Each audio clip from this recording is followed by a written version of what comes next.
자, 오늘도 비가 내리고 있습니다. 올해는 비가 정말 많이 오는 것 같아요. 내리려면 차라리 계속 내리든지, 응? 오다 말다 오다 말다 그런 것 같습니다. 자, 마저 이어나가겠습니다. 자, 제 말은 상황을 오판하지 말라는 뜻입니다. 이렇게 얘기해 줬어요.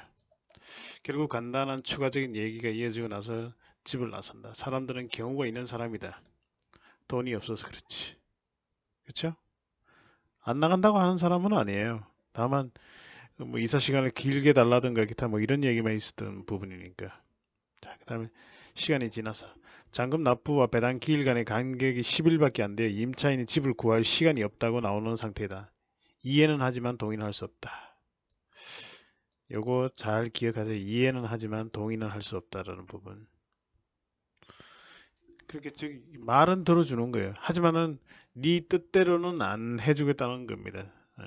자, 배당 기일이 7월 8일인데 결국 배당 기일 지나면 신문 기일을 잡을 것인지 바로 인도 명령을 내려줄 것인지 궁금한. 아직 이런 경험은 처음이다. 즉 배당 기일이 7월 8일인데 7월 8일 지나서 여기서 썼던 것은 뭔가 하면 그 인도 명령 소장을 접수되어 있는데 배당 기일 지나면은 바로 인용이 될 건지, 자, 인용이 될 건지 아니면 인도 명령서가 내가 접수를 했죠.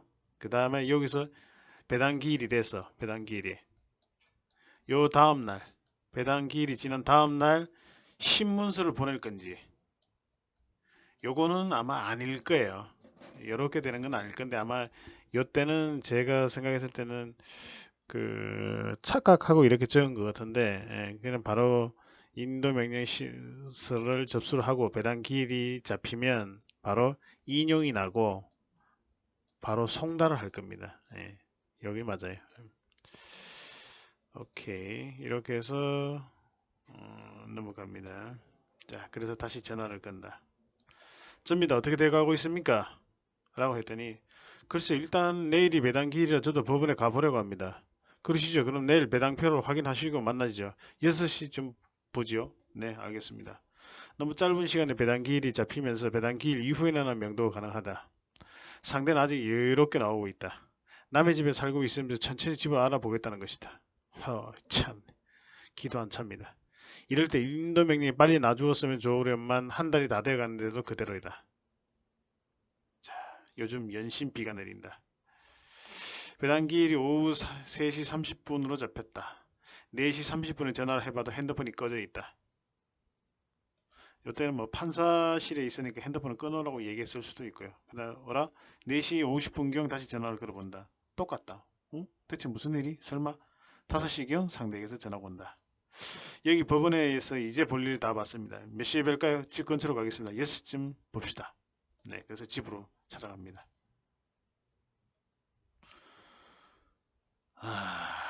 자, 단도직입적으로 얘기했습니다. 세입자가 단도직입적으로 얘기해. 제가 보일러 새로 설치한 것과 1번 현관 디지털 열쇠, 오케이. 2번 그리고 약간의 이사 비용을 쳐주시면 빠른 시간 내에 나가겠습니다. 이 정도야 뭐 줘야지, 그쵸? 예. 그러시군요. 그렇게 말씀하시니 저도 말씀드리죠. 낙찰 이후 현재까지 2달을 거저 계셨으니 한 달에 100만 원씩 해서 현재까지만으로 200만 원 제게 주셔야 하는데 보일러와 열쇠를 얘기하시면 습하죠. 이렇게 얘기하는 것도 상대도 뭐 제 말 뜻에 또 동의를 못 한다는 내용이에요. 그래서 저는 제 말을 다 전한 것 같습니다. 그럼 요약해 보겠습니다. 첫째, 보일러하고 열쇠 및 이사 비용을 달라. 둘째, 나갈 집을 계약할 수 있게 이사 비용을 미리 달라. 그것으로 계약하겠다. 셋째, 그렇게 임대차 계약서를 보여주면 미리 명도 확인서를 달라. 이게 맞나요? 네, 맞습니다.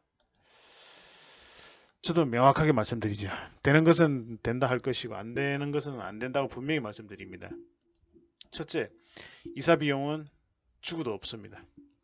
이사 비용은 임차인이 주인의 잘못을 들어와서 큰 손해를 봤을 테니 진행 비용 저음에서 순수하게 명도 협조를 해주었을 때 지원되는 것입니다. 제가 2달의 시간 동안 월세를 청구하지 않은 것을 본다면 보일러와 현관 열쇠는 두고 가셔야 할 텐데 정의 요구한다면 뭐라고요? 떼가십시오. 돈은 절대 안 됩니다. 이렇게 얘기한 거예요. 이게 어떻게 흘러갈까요? 자, 둘째, 죽었다 깨어나도 선생이 집을 구하는데 내 돈으로 지원이 되어서 계약할 일은 없을 겁니다. 즉, 아무리 어렵더라도 선생이 구해서 계약하세요. 셋째, 1,000만 원짜리든 5천만 원짜리든 얼마의 집을 계약하든 그 계약서 사본을 보여준다고 제가 그 사본을 믿고 명도 확인서를 써주지는 못합니다. 오로지 이 집이 비워지는 것을 확인한 후에만 지급될 것입니다. 아이씨, 뭐 이렇게 딱딱하게 얘기해. 자, 딱딱하다고 얘기했죠. 그런 방법 없습니다. 우린 못 나가요. 아래층 사람들은 모두 이사비를 지원받고 8월 말까지 이사한다고 들었는데 왜 우리만 이래야 됩니까? 그 사람들은 오늘 배당금을 받을 수 있는 출금 명령서만 받았고 낙찰자의 명도 확인서가 있어야 배당을 받습니다. 그리고 미리 배당을 받은 사람은 이사를 해주기로 하면서 미리 낙찰자에게 그 증거로 돈을 맡긴 사람들입니다. 이렇게 얘기한 거예요. 자, 무슨 내용인가 하면 제가 말한 부분은 뭔가 하면 출금 명령서 돈을 찾을 수 있는 것만 받은 거야. 근데 여기서 첨부되는 게 낙찰자 인감 증명서가 들어가야 되는 거잖아요. 근데 그 미리 배당을 받은 사람은 이사를 해주기로 하면서 미리 낙찰자에게 그 증거로 돈을 맡긴 사람입니다. 이게 무슨 말인가 잘 모르겠다. 한참을 옥신각신한다. 아래층 사람들과 비교해 자신은 불리하다는 것이다. 배당금 전액을 다 찾는 사람이 아래층 사람들과 비교하면 형평성에서 불이익을 받고 있다고 생각한다. 이 상황을 보면 아줌마까지 등장하는 정말 너무한 거 아니에요? 글쎄, 너무한 건지 누가 뭘 잘못한 건지 잘 모르겠습니다. 자, 그렇게 좁혀지지 못하는 원론적인 얘기가 이어진다.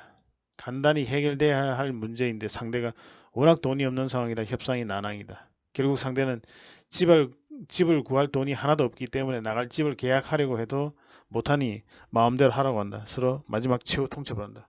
알겠습니다. 못 나간다는 사람에게 제가 어떻게 할 수 있겠습니까? 버틸 수 있을 때까지 버텨보세요. 하지만 분명 한 가지를 전합니다. 현재의 상황을 오판하면 그 이후에 나타나는 모든 불이익을 다 감수해야 될 것이고 분명 그때 가서는 지금의 선택을 평생 후회할 수 있을 겁니다. 그리고 사장님이 인성이 좋아서 저 또한 사장님과의 계약을 분명히 고려하고 있다고 얘기도 드렸고요. 이랬더니 아줌마가 얼마래? 이라고 2천만에 70인데 천만에 70으로 준대. 이게 무슨 말이지? 일단 뭐 70만 원은 주는 거네. 그쵸? 내고 70만 원 내고 이 얘기네. 지금 뭐 월세집을 얘기하는 거예요. 천에 70만 원짜리 월세가 있는데 이 집은 사실 봤을 때 천에 30짜리였거든요. 이걸 가지고 이제 이사 새로 나가려고 하면은 천에 70짜리를 구해서 나가야 된다는 게 그게 두 배는 나가는 거죠. 예. 아이고 70만 원씩은 내고 어떻게 생활을 해. 자, 우리는 말씀을 다 전했으니 잘 생각하시기 바랍니다. 네, 잘 들었고요. 제 말씀도 잘 생각하시기 바랍니다.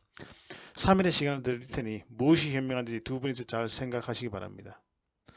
남자는 얘기하다 열받아서 거실적으로 나가서 연신 담배를 피워야 된다. 이렇게 선한 사람들과 서로 잘 가라는 인사 한 번 못 나누지도 못하는 서먹한 사이가 되어버렸다. 문 밖을 나오면서 서로 눈 하나도 마주치지 못하는 사이로 인사도 없이 헤어진다. 이게 어떻게 될까요?